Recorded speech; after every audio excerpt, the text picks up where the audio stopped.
Hi, it's Jane. Scraptastic Yarns here. Here on this channel, you never know what you're going to find. I might be cooking. I might be talking about something healthy. I might be giving shout outs. I might just be ranting and raving about certain things, politics included. But yeah, that's just me. This is a little bit about my life and what I do each and every week and get through the week living as a crazy yarn addicted person. All right. You know, I have been asking about the color of the year.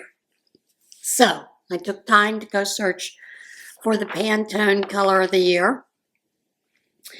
And basically the Pantone color of the year is tones of brown.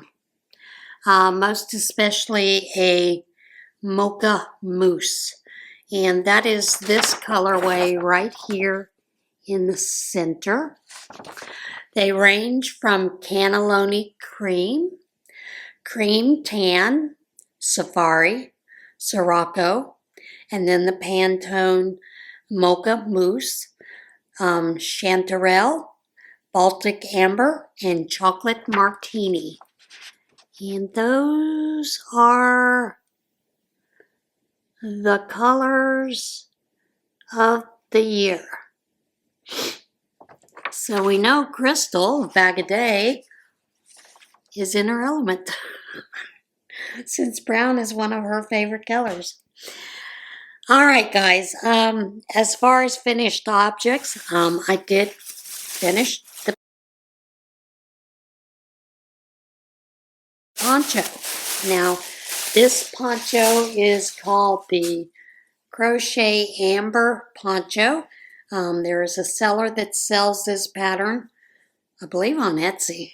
I'll have to look and see if I can find the link. But here is this that was done in the colors of, why can't I remember the name of the color? It was the gradient from Red Heart. True Blue. So that was the gradient. There is it. It is in its finished glory. It does have a lovely scalloped edge on it. I am a little bit concerned because you do it in the round and you can see that little curling effect that ends at the bottom. But I think it can be blocked out. I think once it's washed and hung to dry, it'll straighten itself out. That was the only concern I had with this pattern. Just because you see, you know, if you continue to go in the same direction, even when you're doing crocheting afghans, you're going to see a twisting. And so that's kind of the twisting that you see. It wouldn't hurt to turn this around possibly and do one row this way, one row the other way. It is possible to do that without changing up the pattern too much. But you do have to think a little bit about it if you're going to do that, because it's not one of those that's easy to think about, okay? Great pattern. Really enjoyed doing it. And that is off. That is done. That is finished. Now, as you know, I've been taking out of my stash busting. I have been pulling out those different odd skeins, cakes, whatever, are in the tote. In the first tote, there were 5 of these. So, and this is the Freelance by Big Twist in the color brown, gold, rust, dusty blue multi. Now, I decided to do the willow.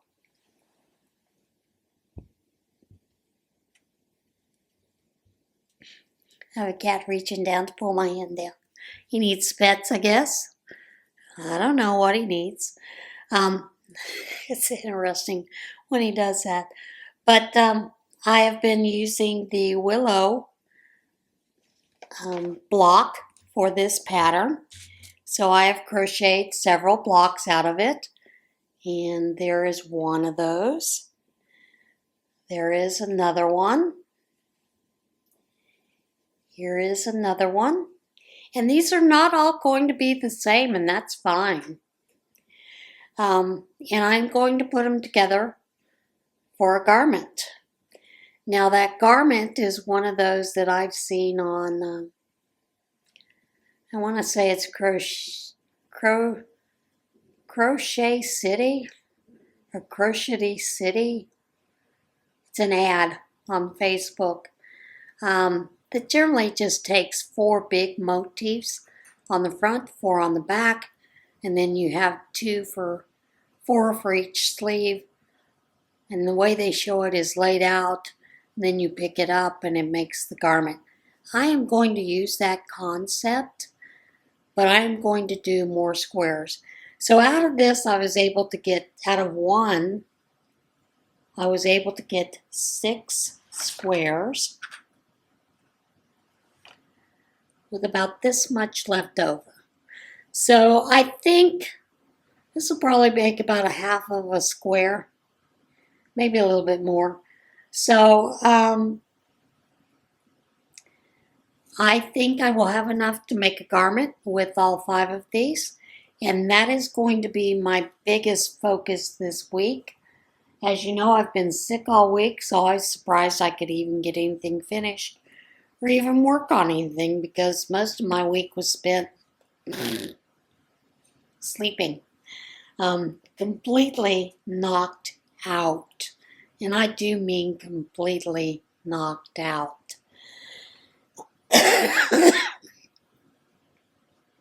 So that is that for that portion of it. Now, as you know, I do have that that body piece that I was working on. Well, body piece, the shirt that I was working on front and back. Half double crochets. I never did finish. I am going to work on that as well as these squares. I also have that neon stripe yarn still to work up. So my plans are to work up some kind of amigurumi with that this week. So that's a plus there in getting that done. Knit-wise, I still have my sweater to be working on. Basically the sleeves. That I have on hold. I will start working on that again next week after I get a few of these things off my plate. That is my goal for this coming week. Will I manage it? Who knows? I don't know. I'm working on it. That's all I can say, is I am working on it. I am certainly a work in progress, aren't I? But those are some of the main focuses that I'm working on as far as that goes.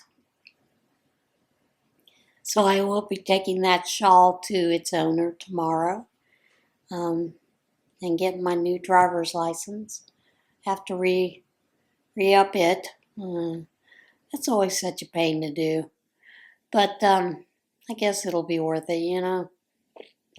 Whatever. I think that's kind of it. As far as crafty-wise, although I do have some things I've got cut out on the sewing table, and I do plan on cutting a few more things out and maybe getting those worked up a little bit in the coming week. But we'll see. Gonna try to not push myself too far, because last week, being so sick and feeling so badly, I'm surprised, like I said, that I was able to get anything done to begin with. So, yeah, that is kind of it. So are you ready for a little wad-in Tarnation?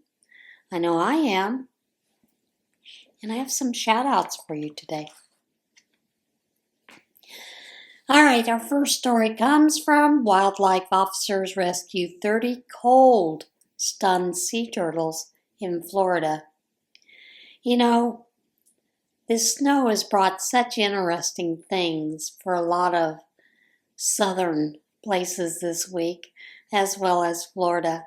Um, a pair of wildlife officers in Florida rescued 30 cold, stunned sea turtles amid unusually low temperatures in the region. The Florida Fish and Wildlife Conservation Commission said on social media that the officers went out on the freezing water in the Gulf County and managed to round up 30 cold, stunned sea turtles whose lives were endangered by the cold weather. When water temps dip to 50 degrees or below, sea turtles can become weak and unable to swim, floating listlessly in the water or near shore. Keep in mind that cold, stunned turtles can appear to be dead, but are often still alive. Parts of Florida have experienced 6 to 8 inches of snow amid the historic weather event. And so they've also put out there that their officers and staff and whatnot are still working and looking for even more cold stunned turtles across the coastlines. Shark takes a big bite out of surfer's board. The animals are into it this week. An Australian surfer got a bit of a tussle with a bronze whaler shark and was able to walk away uninjured, but his board wasn't quite so lucky. Del Kiddow was surfing off of Shane's Beach in West Australia when he spotted the face of a shark in an oncoming wave. I just sat on my board and it circled me a few times before it charged at me. I jumped off the back and shoved the board in its face and had a bit of tussle with it. Kiddo said he was lucky to escape without being bit. I swung my board around and it took a bite out of the back. I jumped off the back of the surfboard. I didn't swim off. I didn't want to splash too much. I got back on my board and caught the next wave in. He discovered once he returned to the shore that the shark had taken a big bite out of his surfboard. It was kind of a miracle, really. I was lucky to see when I did so, I could keep my eyes on it and move when I had to. A little bit of coughing fit there. iPhones with TikTok installed selling big on eBay after brief ban. Some iPhones with the TikTok app, which is currently unavailable in Apple or Google app stores, are fetching big bucks on eBay in the wake of the video sharing app's brief ban in the United States. The video sharing platform returned for U.S. users on Sunday and Monday, but smartphone users who deleted the app during its brief ban have been unable to reinstall it, due to its ongoing absence from the Apple and Google app stores. Some iPhone owners who didn't delete the app are now selling their devices on eBay, with some asking thousands of dollars for the phones. At least 2 iPhones listed as containing the app were sold after being listed for $10,000. But it was unclear what the sum was actually paid by the buyers, as the completed listings note best offer accepted. One iPhone was sold after 2 bids for a price of $3,100. Multiple other ongoing listings are attempting to sell TikTok-enabled iPhones for prices ranging from $100,000 to $35,000, with one optimistic seller listing an iPhone 15 with TikTok and CapCut, a video editing app with the same Chinese parent company as TikTok, asking $4.9 million. It remains unclear when TikTok will return to the Apple and Google stores. No talks are ongoing for the future of the app's ownership. No link to this story. Now, I have TikTok on my phone, and I didn't delete it. And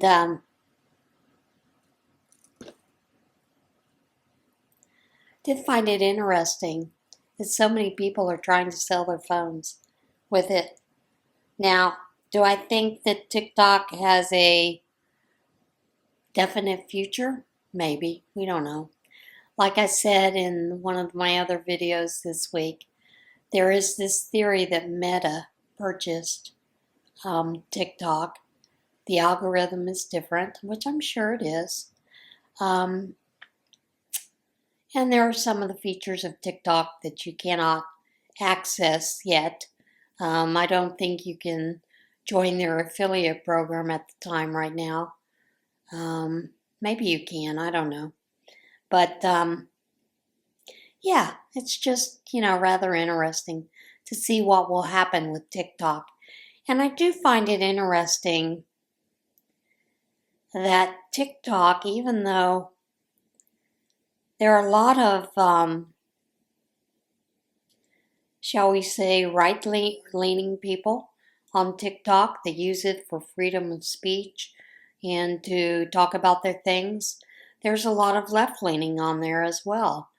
And but what I find interesting out of it is if there is a video that's taken down, it's most likely taken down on a right-leaning person, even though the information is accurate and they're just teaching you something about the government and how it works and, leading you to something like that.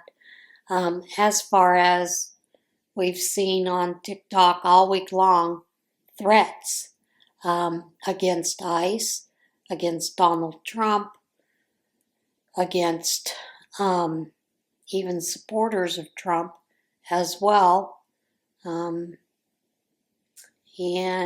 calling for a revolution that they plan on starting sometime this month that's going to end badly if they do act on it. So, but the only good thing about it is there have been people that have been reporting these threats to Secret Service, and we've had 2 people arrested so far because of the threats. So, whatever. We'll see what happens with TikTok.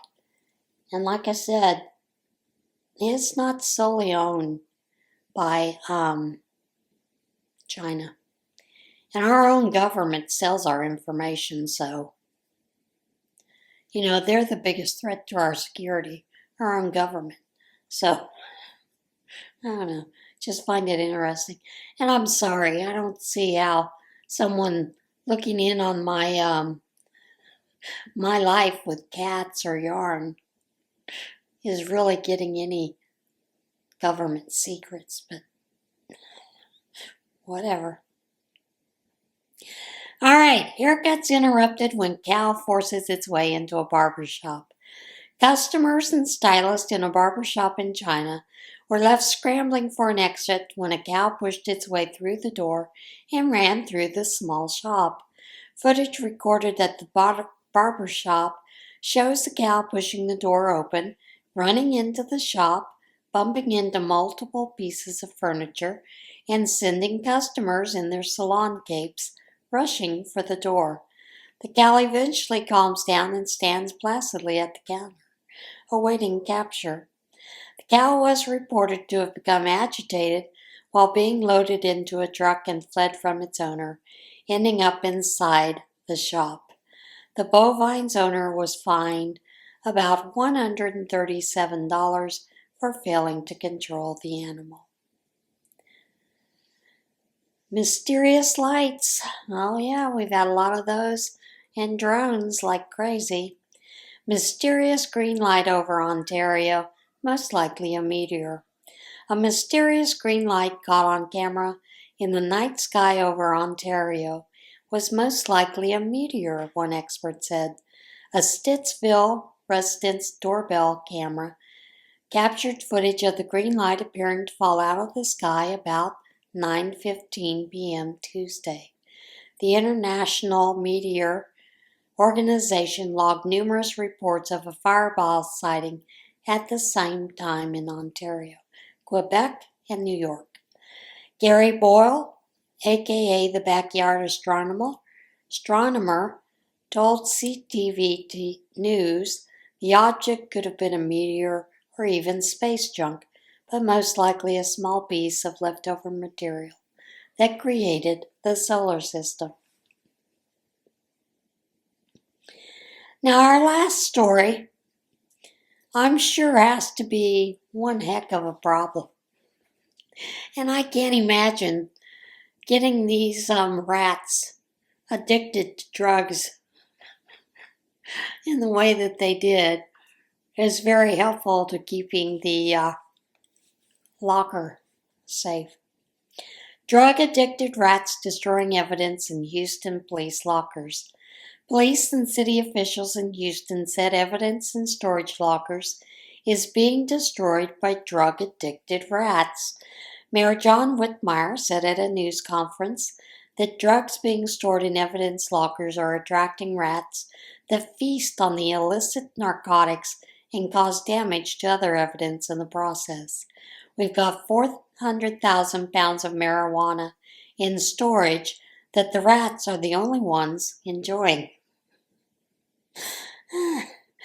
The mayor announced the start of an initiative in partnership with the Harris County District Attorney's Office to organize the 1.2 million pieces of evidence stored by the city and discard any drugs stored since before 2015. It's probably a good idea. 10 years worth of drugs? Goodness. So much evidence is kept and stored that is no longer needed, that has no impact on the resolution of that charge, that conviction, or even that innocence. Peter Stout, head of the Houston Forensic Science Center, said at the same news conference that the large amounts of narcotics evidence stored by the city is putting other, unrelated evidence in danger. They're edible, they're tasty, they're all kinds of things. Can't store large quantities of drugs without expecting some of these things to happen. He said, they have hired exterminators, but the rodent problem has proven persistent. They're drug-addicted rats. They're tough to deal with. I'm sorry, can you see him sitting in the locker smoking a cigarette? Yeah, come on, big boy, try to do me. I'm sorry. My mind runs rapid sometimes. Officials said only one active case has been affected by the rat problem. They said rodents managed to get into a bag containing hallucinogenic mushrooms. The problem is not limited to the city of Houston.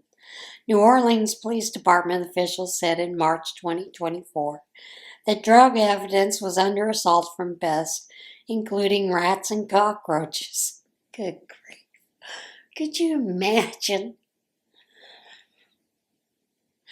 Cockroaches under the influence. You know, when you turn the light on, they don't run. I don't know. The rats eating our marijuana, they're all high.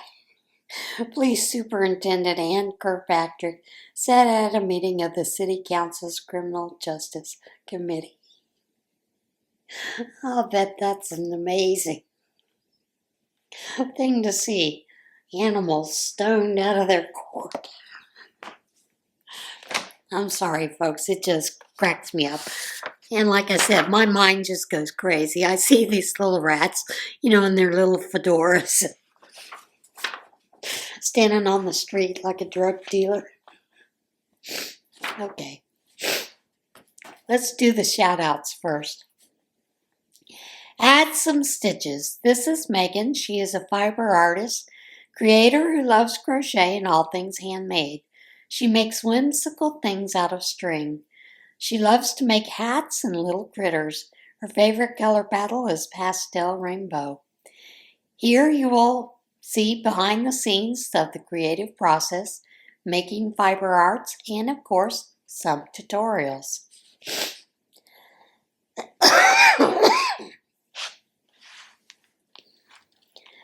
This next channel is Clover Purse.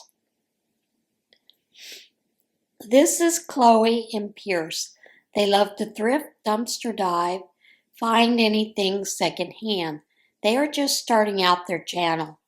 And it's interesting to see what they are picking up and what they will eventually no longer take out of the dumpsters.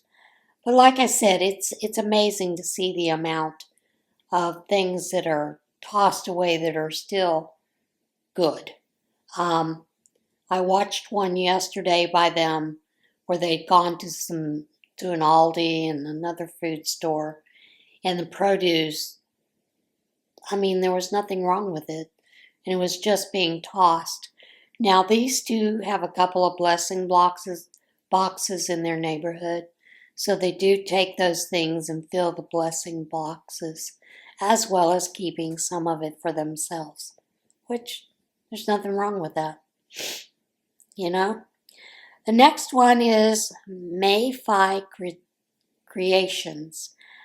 I believe this is an Indian channel, but I'm not positive. There are a lot of crochet and knitting tutorials, as well as advice on ways in life. Why do I keep thinking it's Indian? Maybe she's not. Didn't catch a first name from her. Okay, next girl is Yo Yarn Girl, Lisa. This is Lisa. She is Yo Yarn Girl, and this is all about her knitting and crafty life. She would love to have you purl up and knit with her. I love that. I love people who can throw puns into things. Okay? The last channel is Dreamy Knots Crochet. This is Savannah. She is a full-time crochet artist. She's all about the cozy vibes, making cute plushies and frogs. Now I need to get the devotional here.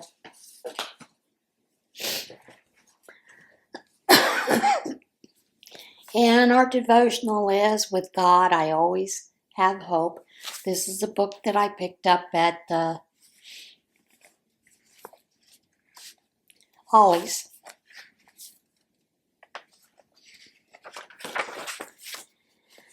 Okay, today's devotional, Song of Hope. Then Moses and the sons of Israel sang this song to the Lord, saying, I will sing to the Lord, for he is highly exalted. The horse and its rider he has hurled into the sea. Exodus 15:1. When no one is at home, or when you are in your car alone, do you ever sing so only you and God can hear? I do that all the time. This scene in Exodus is much more dramatic than singing in the car. After 400 years of slavery, 10 plagues striking the land of Egypt, the Israelites walked out of captivity, only to be pursued by Pharaoh's army to the Red Sea. In one of the most famous passages in Scripture, God parts the waters. The Israelites walk across on dry land, and Pharaoh's army is swallowed by the collapsing waves. In moments like this, speeches and words fall short. When life is overwhelming, circumstances are challenging, or we witness miracles, it may be time to lift up a song of praise. Hope rises with a melody, and even if it doesn't sound beautiful to your ears, God loves to hear the praises of his children. So turn up the music today. Let families and friends hear you. Sing about what he has done in the past to give you hope for today, and know your song is precious to him. Reflect. What songs have brought me hope? Boy, there's a lot of those. Pray. Father, when I am overwhelmed and in need of hope, I will sing a song to you, my Maker. When I am full of joy and want to praise you, I will sing to you. When I am frightened and need to hear truth spoken over me, I will sing songs of praise to the author of my life. Declare, I sing to the Lord for who he is and what he has done. Act, sing out a favorite praise or worship song to the Lord. Boy, I don't know about you, but I've got a lot. One that always comes to mind, and it's always one of those that in times of trouble or, when things are getting rough, the first song that I always think of is, I Will Praise You in the Storm. So, and that's by Casting Crowns. So, yeah, that is it for today's video. I hope you enjoyed it. And I'll see you again soon. In the meantime, everybody have a great week. Be kind to one another. And get your knit or crochet on. See you again soon. Bye.